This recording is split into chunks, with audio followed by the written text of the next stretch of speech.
यूं ही नहीं कहा जाता है भगवान शिव को देवों का देव, जाने त्रिशूल और शनि देव का संबंध। शिव जी को समर्पित सावन माह का प्रत्येक दिन इन्हीं कारणों से त्योहार की तरह मनाना चाहिए। सावन माह में शुक्ल पक्ष की तृतीया को हरियाली तीज मनाई जाती है। इसका संबंध पार, जिस तरह शिव परिवार नवग्रह का प्रतीक है, उसी तरह इस परिवार में सभी तत्वों का समावेश भी है। गहरी बात यह है कि सूर्य का रूप है महादेव, चंद्रमा उनके शीश पर विराजित हैं, कार्तिकेय स्वयं मंगल और बुध राजकुमार गणेश हैं। गुरु के रूप में नंदी, शुक्र माता पार्वती तो न्याय के देवता शनि शिव जी का त्रिशूल हैं, जिससे वह दंड देते हैं। राहु सर्प का मुख और केतु सर्प की पूंछ है, जिसे शिव जी आभूषण के रूप में धारण करते हैं। अब तत्वों की बात भी समझ लीजिए।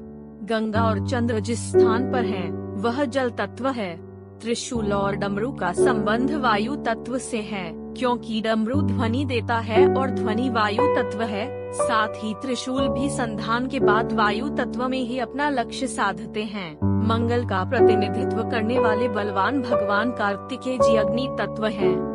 नंदी यानी वृष पृथ्वी तत्व हैं और स्वयं महाकाल यानी महादेव आकाश तत्व हैं, जो कि सभी तत्वों को समेटे हुए हैं। इसलिए कहा जाता है कि विधि का विधान बदलने की क्षमता केवल महादेव में है। इस बारे में तुलसी बाबा ने भी कहा, जो तप करे कुमारी तुम्हारी, भावी में 30 कही त्रिपुरारी, यानी विधि के विधान बदलने की यदि कोई दम रखता है तो वह महादेव ही हैं। काल को भी टालने वाले स्वयं महाकाल ही हैं। तभी तो मार्कंडेय ऋषि ने शिव जी की उपासना कर महामृत्युंजय महामंत्र जनमानस को प्राणों की रक्षा के लिए समर्पित किया। शिव जी को समर्पित सावन माह का प्रत्येक दिन इन्हीं कारणों से त्योहार की तरह मनाना चाहिए।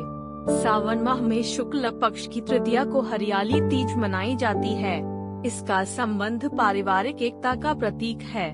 यह पर्व भगवान शिव और माता पार्वती के पुनर्मिलन के प्रतीक स्वरूप मनाया जाता है। सभी लोगों को इस दिन माता पार्वती और भगवान शंकर की भावपूर्ण तरीके से पूजन करना चाहिए। कन्याएं योग्य वर की कामना हेतु शिव जी का पूजन करती हैं।